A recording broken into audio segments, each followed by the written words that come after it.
Hello, welcome everyone back. And this is sort of a ERC news, weekly news video. Well, it isn't really weekly because I don't do this weekly, but we're doing a news video regardless, talking about some drama I found out last night, new developers, summer update, and more. So, yeah, without further ado, let's just get started. We're going to talk about the new developers and contributors to ERC first of all. I think that's an interesting place to start, and then that can kind of leads into the summer update discussion. So let's head over to the PLC group and take a look at that.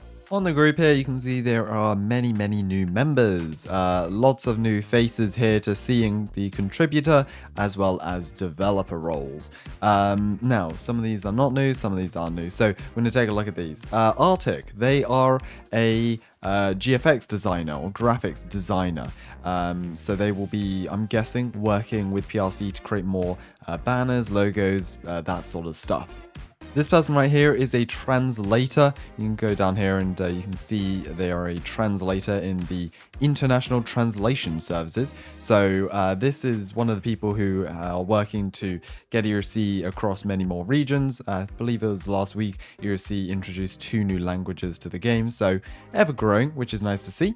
Moving onwards here, we've got another localizer or translator, and they are Spanish. Was Spanish? Yeah, Spanish is rolled out, so they're basically there to translate any new updates to Spanish. We have Burley here, and they do, well, quite a few things, as it says in their description here. They're a graphics designer, they're a voice actor, translator, marketing manager, event organizer, and community coordinator.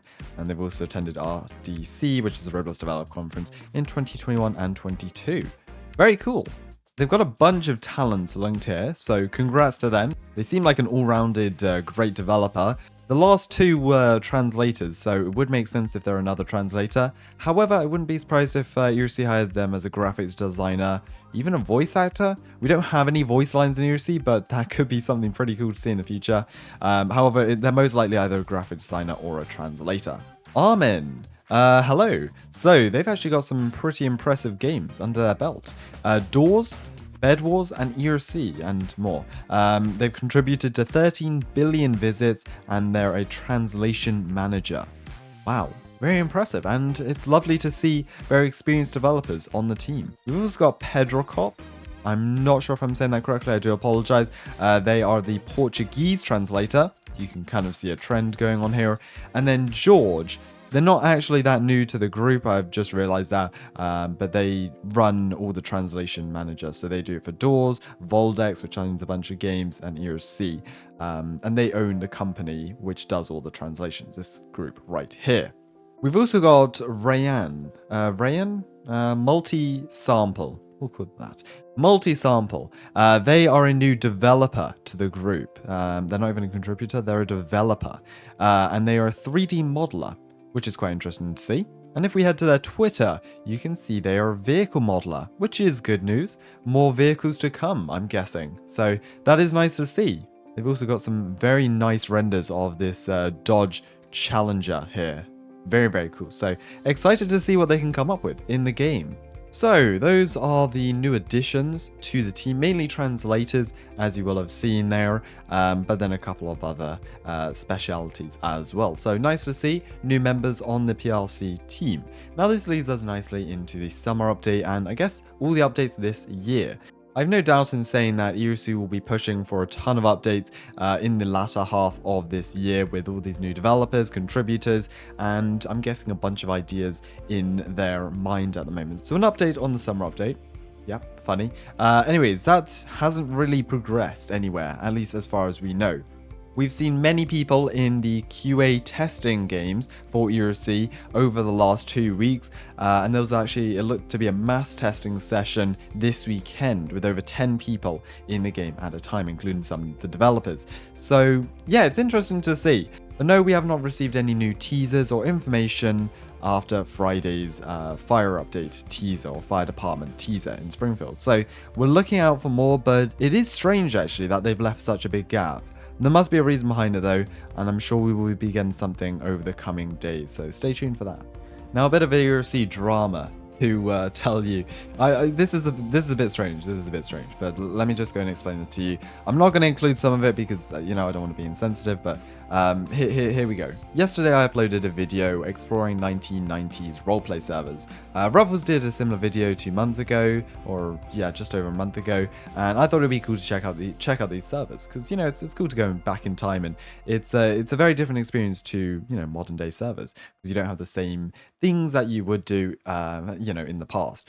All I did was search up 1990s or 1980s even, and it came up with this one here. And yeah, I basically hopped into the server without knowing anything about Discord, or I didn't join their Discord or anything. I just hopped onto the game to play it, have a bit of fun, see what it was like. And we actually then recorded our own in my recording server, which, you know, that will be uploaded at a separate date. Now, I was informed yesterday by one of my staff members that someone basically tried to reach out and tell me that the server... It was a fake. Basically, to explain this in simple terms, it seemed they had botted their Discord server, they'd stolen assets from another server, and yeah, I'm not one to put blame on anyone. You know, I'm not making this video to call anyone out or to try and cause any controversy whatsoever within the community, but I'm just making this as almost a caution for everyone out there. Whether you're making your own Discord server, whether you're managing one, or even just playing on Discord servers, just make sure to ensure it's a legitimate server. I'm just stating that it is true, assets do get stolen, people do take servers, and we see it all the time. People make copies of the big servers because they get players, they're fun to play on. If I search up Border at the moment, there's about 10 different servers that are completely full, and then a bunch more who have only a couple more people in. I just basically wanted to say, don't go around stealing assets. And this video isn't sponsored, but if you do want to check out servers that are less likely to be botted or whatever the allegations say, have stolen assets from other servers, then check out Melanie. It's in the description. You can search for UGC servers, and all the servers on there have been approved by moderators. So yeah, that's all I wanted to say about yesterday's video, about all the drama that I woke up to. And I just wanted to finish this video off to thank everyone for purchasing our UGC. It's only 5 days since it was released. Over 1,500 people have bought the UGC. It's incredible. If you want to go and buy it yourself, check out in the description. And basically our aim is to make UGCs that are not already on the catalog. Things that people want, but just simply aren't there. So if you do want to check it out, join my Discord server and stay up to date. And we may post some more teasers and trailers on this YouTube channel as well. So look out for some law enforcement accessories coming over the coming weeks. Anyways, have a great day, and I hope to see you very, very soon. Goodbye.